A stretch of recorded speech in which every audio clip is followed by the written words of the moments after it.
Saudara-saudari dan anak-anakku yang terkasih, Injil hari ini mengisahkan tentang pencobaan di padang gurun. Padang gurun berarti situasi kering, situasi susah, situasi kosong, atau situasi kekurangan. 3 godaan utama. Kalau pada waktu Yubileum kemarin ada Porta Sancta atau pintu suci, pintu yang menyucikan. Nah, hari ini ada pintu dosa. Pintu kalau kita masuki, kita akan berproses untuk berdosa. Itulah yang disebut dengan godaan.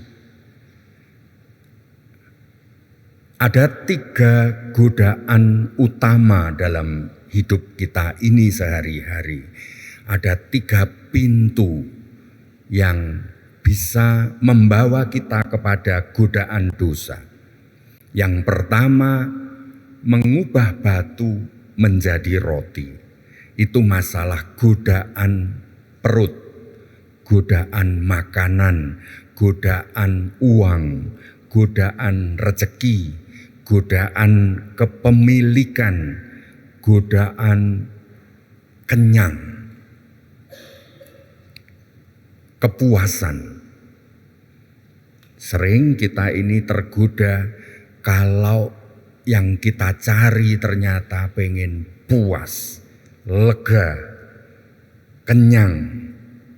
Ada macam-macam kehausan dan kelaparan, haus perhatian, haus macam-macam ya, haus kasih sayang.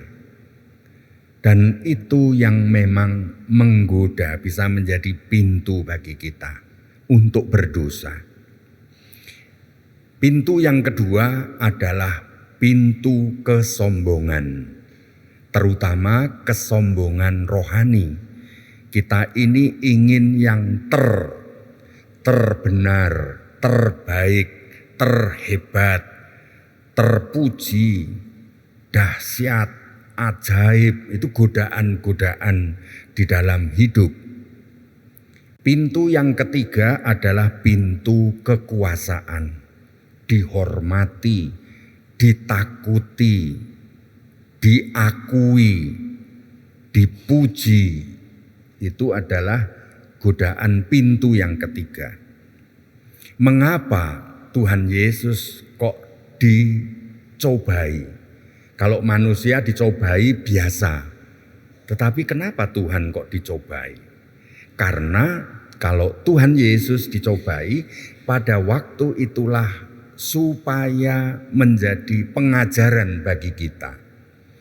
Kalau sedangkan kita dicobai adalah supaya kita menjadi semakin kudus, supaya kita menjadi semakin dewasa, supaya kita menjadi semakin matang dalam iman dan nurani kita. Saudara-saudari yang terkasih, dalam bacaan pertama dari kitab Kejadian, kita mengenal ada perumpamaan ular. Godaan itu seumpama ular. Kalau di Indonesia ada ular macam-macam ya. Tapi di daerah padang pasir, ular yang paling utama itu ular derik. Ular yang kalau di pasir nggak kelihatan, sama dengan warna dan bentuk pasir. Bahkan di ekornya itu ada seperti serangga, sehingga binatang-binatang yang mendekat tergoda oleh serangga itu, tetapi kepalanya ular itu di dekat ekor, sehingga kalau binatang lain, burung atau apa ingin mencucuk ekor yang seperti serangga, langsung hap termakan. Godaan itu seperti ular, maka disebut ular binatang yang paling cerdik. Karena seolah-olah tidak ada apa-apa. Ya hanya sekedar SMS, kok SMS kan biasa gitu ya. Kadang ini teman dulu SD, teman dulu SMP, kan biasa di WA kan ya menjawab biasa, seakan-akan tidak ada masalah. Sepertinya baik-baik saja. Saudara-saudari, ular itu juga berjalannya pelan-pelan di antara rumput-rumput, tidak kelihatan.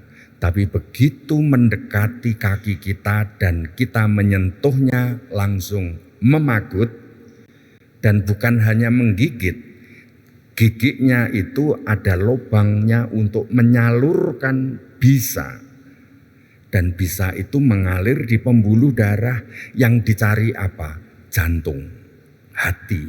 Sehingga mengalir lewat pembuluh darah sampai ke hati dan orang itu lemas, tak berdaya sampai mati. Ada yang cepat, ada yang lambat.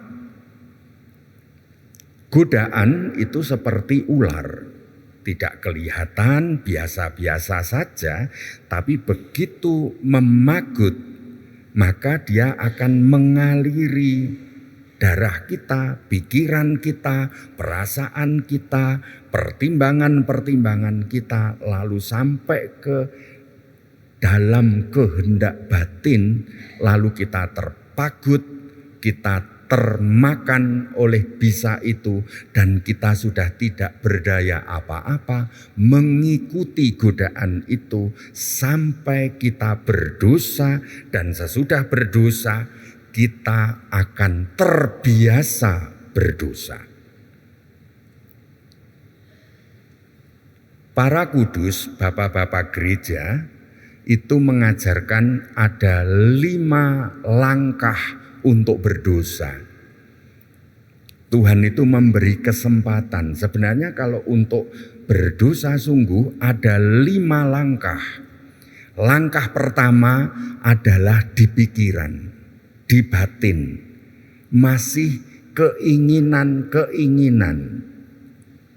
Kalau Anda ke mall dan di saku kita ada ATM yang isinya banyak, maka kita lihat apa saja dari indera kita ini muncul tiba-tiba masuk dan berubah menjadi keinginan-keinginan.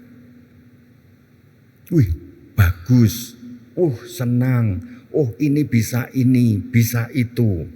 Keinginan muncul, tapi ketika kita langsung tepis, aku ke mall karena mau beli X, titik. Maka tidak akan tergoda keinginan apapun karena tujuannya jelas dan kehendak hati kuat. Langkah pertama, keinginan. Keinginan ini di saku kita ini ada yang namanya kebebasan. Namanya ingin itu enggak kelihatan dan kita bisa ingin apa saja. Ingin bidadari 72, macam-macam ya. Ingin istriku, suamiku banyak. Ingin bisa terbang dengan sayap di tanganku. Ingin itu bisa apa saja. Tetapi untuk menjadi dosa mesti melewati yang namanya konsultasi, pertimbangan. Kita konsultasi dengan apa? Kalau konsultasinya dengan pikiran sendiri, maka pikiran ini bisa menjadi alatnya perasaan. Pikiran bisa menjadi alatnya kesenangan. Maka lalu kita alasan-alasannya lalu muncul. Dan ini aku pengen ini karena perlu, karena ini penting, karena ini lagi courting, karena ini macam-macam ya. Pikiran lalu memberi alasan-alasan. sehingga seakan-akan itu benar, seakan-akan itu baik, seakan-akan itu penting, berguna. Kalau sudah konsultasinya ini menjadi kita mantap, maka masuk ke semakin dalam lagi langkah ketiga yang namanya kehendak. Keputusan untuk mengabulkan keinginan. Nah, sampai pada keputusan ini kalau belum menjadi tindakan, maka belum menjadi dosa. Atau disebut sebagai dosa ringan. Dosa yang masih di dalam pikiran, mengingini istri orang, mengingini milik teman, mengingini barang, mengingini macam-macam. Tapi kalau masih sebelum kehendak, itu belum dijadikan, belum menjadi dosa. Tapi begitu kehendak, kaki mulai bergerak, tangan mulai masuk ke saku, atau langsung mengambil, atau menyuruh, atau macam-macam, maka itulah jalannya menjadi licin menuju langkah yang keempat adalah perbuatan, tindakan, action. Maka itu menjadi dosa. Nah, ternyata dosa itu kalau terus diingini atau diulang atau diabaikan, maka dosa itu akan menyebabkan dosa lainnya lagi. Lama-kelamaan kita menjadi habit, menjadi kebiasaan berdosa. Kalau sudah kebiasaan berdosa, hati kita, pertimbangan kita menjadi kabur, menjadi kebal. Sudah tidak ada pertimbangan lagi. Pokoknya lancar saja. Apalagi kalau tidak ketahuan. Apalagi kalau tidak diberi sanksi. Maka kita lalu menjadi terbiasa. Saudara-saudari, pada masa puasa dan pantang, menurut Santo Basilius Agung, pentingnya puasa dan pantang itu untuk mengamati keinginan-keinginan apa yang menggoda di dalam diriku. Obsesi hasrat apa saja, nafsu macam apa yang sedang menyusup di dalam batinku. Dan itu akan, kalau kita sadari dan kita lawan, maka jiwa kita menjadi kuat, pribadi kita menjadi tangguh, pribadi kita menjadi kokoh. Maka dalam pertimbangan yang kita ajak konsultasi, seperti Tuhan Yesus ajarkan hari ini, konsultasinya hanya dengan firman. Jangan tanya ke perasaan, jangan tanya ke pikiran. Karena pikiran dan perasaan bisa menjadi tunggangannya setan. Yang kita tanya firman.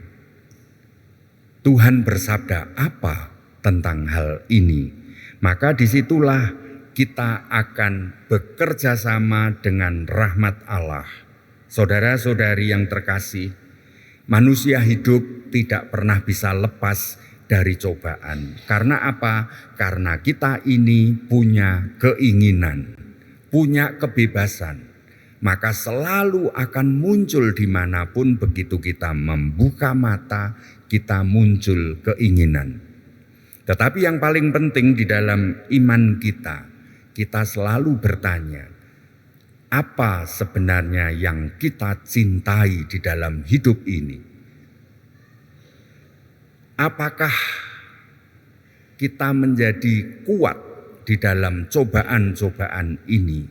Cobaan itu muncul karena mau menunjukkan bahwa itulah sisi kelemahan dari pribadi kita. Semoga di masa pantang dan puasa ini kita semakin dikuatkan karakter Kristiani kita, banyak mempertimbangkan keinginan-keinginan di dalam batin kita, dan kita digembalakan oleh firman Tuhan. Kemuliaan kepada Bapa dan Putra dan Roh Kudus,